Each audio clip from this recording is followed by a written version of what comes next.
Well, this week we are in the book of Daniel, and this is truly a phenomenal and astounding book. It's a book that has created much intrigue, has produced a tremendous amount of commentary work related to what goes on in its pages, and I'm privileged to be able to introduce this book to you this week.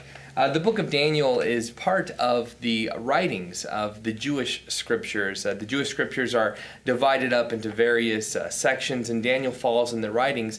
A lot of people have often wondered why it is not the case that Daniel is not considered to be a prophet. A Navi is the Hebrew word for that. And the main reason is that Daniel is not seen as a prophet because much of what he has traditionally been regarded as is a seer of sorts, someone who is able to reveal. In fact, the type of literature genre that you might assign to the book of Daniel is that of apocalyptic literature, or literature that reveals something that is revelatory in nature. The setting of the book of Daniel takes place in a very important part of history. It is the Babylonian Empire in absolute full swing. They have conquered Israel. They have taken all the Jews and thrown them into exile. There is a small remnant that's left behind, but by and large, King Nebuchadnezzar has taken all of the intelligent people of the land, have taken anyone with any skill or talent or valuable trade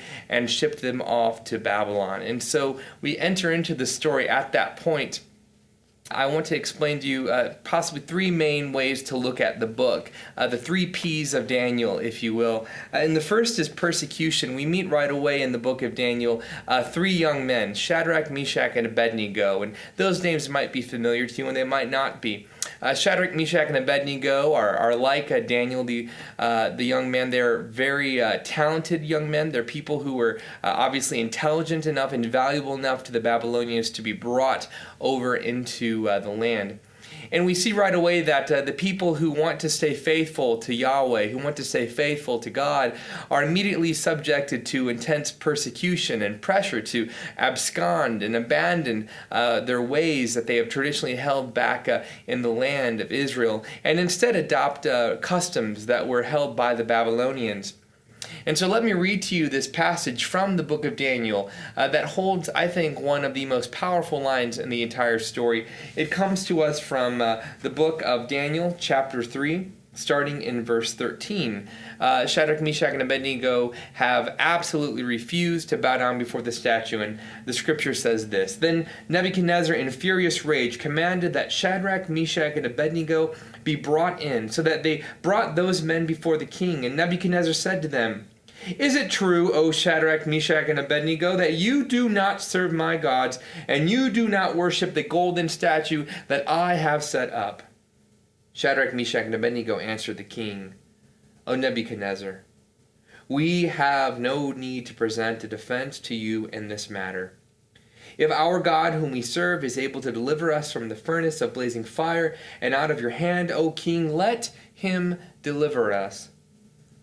But if not, be it known to you, O king, that we will not serve your gods, and we will not worship the golden statue that you have set up. Well, of course, the story goes that the three men are thrown into the fiery furnace. The furnace is heated up many times hotter than it usually is. But instead of Shadrach, Meshach, and Abednego being roasted like marshmallows, instead they are fine. Nothing happens to them. In fact, it's said that a fourth person appears in the furnace with them. And that when they exit out of the furnace, not only is there not a single thread on their clothes burned, they don't even smell of smoke. But it's that line that they say.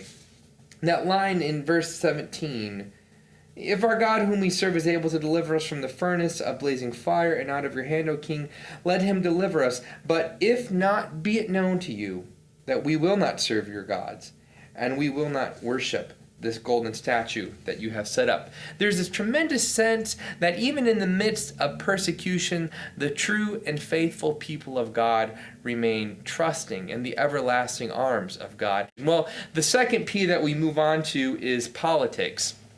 And the book of Daniel is chock full of politics. You have kingdoms that are coming and going. You have kings that are set up and then deposed. You have this King Nebuchadnezzar, who is often seen as this bumbling king, even though he's the most powerful person in the world at the time. Through his hubris, he finds himself humbled at the very feet of God. And so Daniel, because he is a man of great giftedness, finds himself throughout the book elevated to various places of power, of prestige. And it comes to pass that the son of Nebuchadnezzar, Belshazzar, throws a party one night. And in Daniel 5, we're told that Belshazzar takes the the goblets from Israel's temple, and begins to use them in the festivities as just common articles, sharing them with his concubines and his friends.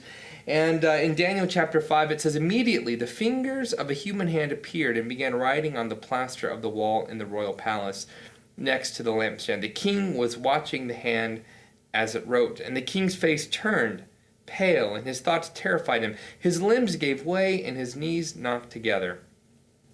Then the king Belshazzar became greatly terrified, and his face turned pale, and his lords were perplexed." Well, Daniel is eventually brought in and is the only one who is able to interpret the strange words that are written on the wall. And they are words of judgment from Yahweh, that Belshazzar, out of his arrogance and hubris, will be brought down. Daniel, as you know, you might have remember, is the one who was thrown into the lion's den under a new regime change under King Darius of the Medes, not of the Babylonians. Darius comes to rely upon Daniel greatly, but Daniel, because of his godliness, is once again put into peril, and the court officials of King Darius plot against Daniel.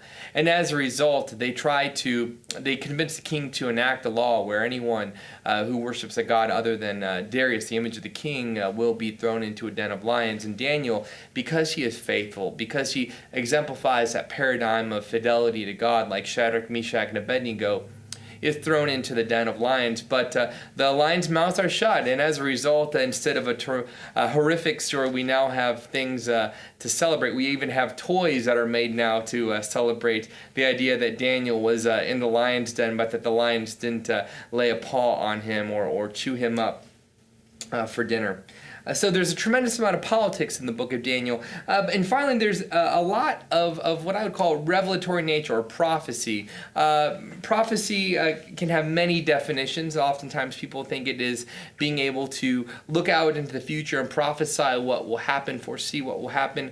But prophecy can also be declaring the word of the Lord for a specific situation in the present time.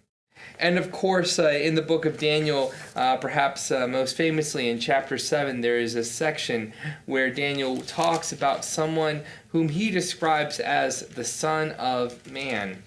And in this passage, Daniel begins, he has a vision. And in this vision, he sees one like a human being. This comes from chapter 7, verse 13. "And this human being was coming with the clouds of heaven, and he came to the Ancient One who was presented before him.